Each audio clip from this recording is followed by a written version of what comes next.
When I talk about the hoop, I mean the shape that you can make with your arms, which we're going to imagine is a bit like a basketball hoop. And right from the beginning, think about your body and your posture a little bit. And you want a nice hoop. You want a sort of a Tai Chi hoop or a ballet hoop or a hoop that's got some good integrity to it. And I want you to not do this, because that in the long run will hurt your shoulders if you're always pushing them out of the sockets. So you make this nice shape and you make sure that your shoulders are back in their sockets a little bit. I mean, doing that once in a while, okay, but if you practice and practice and practice like this, you'll hurt yourself eventually. So you want a nice shape, it's good for your body, and your poi will be short enough that they can fit comfortably inside that hoop. What you want to look at is how you actually make the circles. So we're going to start with one-poi, which you know by now I love to do. And instead of just making the motion any way you can, because if you just go like this, you'll end up with sort of ovals and lumpy poi circles. So look at what you're actually doing, where you're holding, what your fingers and your wrists are doing. And what you want to look for is nice circles. If you're making circles with your hand and your fingers, you'll have beautiful circles with the poi. So you can practice even something like this. You can take one finger, two fingers in your other hand, and circle them with your poi hand. And if you can do that, you know you're really making nice circles. And or you can just take your fingers and just do this. So you're just circling them around each other. Get a feeling for how to make nice circles with your wrists and your fingers. So step one in your journey to buzzsaw and inside the loop mastery is with one poi at a time, learning to spin forwards nicely and backwards nicely inside that nice hoop shape. The next step would be to taking two-poi and trying two-poi at once, where you're going forwards buzzsaw and backwards buzzsaw. And again, what might happen is that you might have wobbles. It might be a little out of control. You can do things, you can practice holding the poi like this, circling like this to get a feeling for a truly circular movement. You can slowly learn to do things, start working on isolations. That'll really get you moving in nice circles. And you can do things like taking your poi and trying to bend your planes. Bend them like this and back. Bend them like this and back. Bend them in front across and back. Away from each other and back. Bend them both this way and both this way. If you learn to manipulate the planes on purpose, you'll learn to be able to keep them straight as well. And this, with good planes and nice circles, is a whole world of difference than floppy planes and floppy circles.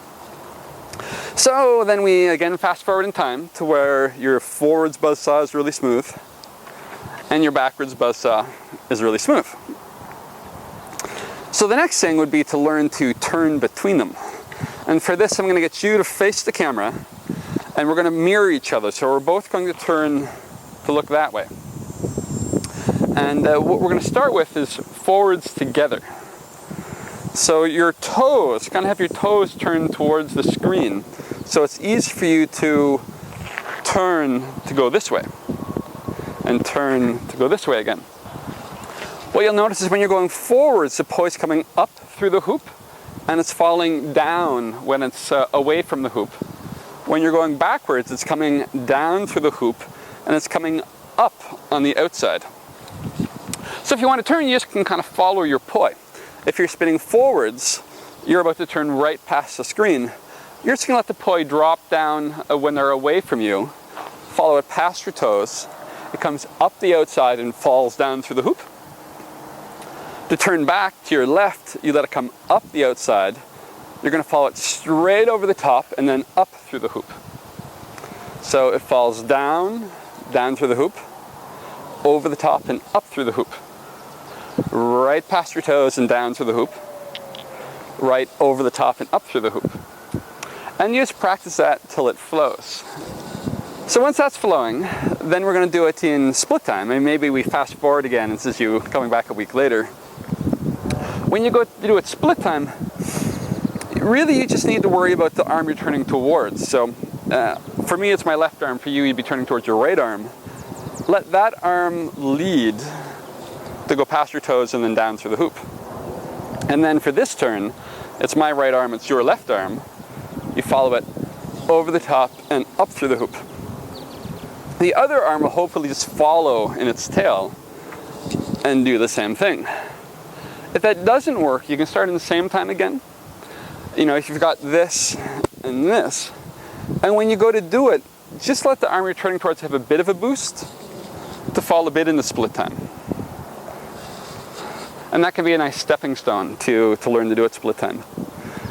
So once it's rolling, and again, this might take weeks, you know, but in the beginning, you let the arm leading have a big lead, so it's very obvious what's happening. Leading arm, following arm, leading arm, following arm. And with time, the arms can have less of a distance between them. So when I turn, my leading arm just has a few inches, and then just a couple inches, toes over the top. And eventually your fingers are really staying together. And at that point you have sort of just a fountain, a big circling circle, which you could also call a buzzsaw flower. And the trick is just to be patient. And then you start to play with it. I mean, of course you can turn to the left and then the left again, which will become this, or to the right and to the right again, so it can be this, or you can turn to the left or to the right without going up and down, so you're just turning with the buzzsaw. You can learn to play with it, extend, do all kinds of stuff. I mean, also remember buzzsaw, you can do it behind your back, and you can do it. You can get very playful with this. So there's lots more than we can talk about here with the things you can do. And yeah, as long as we're, am I in the shot still? As long as we're here, if you notice, this is actually the middle of Toronto. This is Don Valley Brickworks. It was once one of Canada's largest brick quarries, a huge industrial site. And about 20 years ago, it was expropriated by the government and turned into an environmental center and a park. And it's now turtle habitat, and it now cleans the water that runs through it. It's run by Evergreen. We're putting some links on the page on Playpoi, so you can, if you want, find out more about this. But it was voted one of the 10 most important eco-tourism sites by National Geographic. And it's an inner city kind of happy story about industrialization turning back to nature. If you want to find out more about that, just follow the links and have a great day and look for signs of intelligent life around you.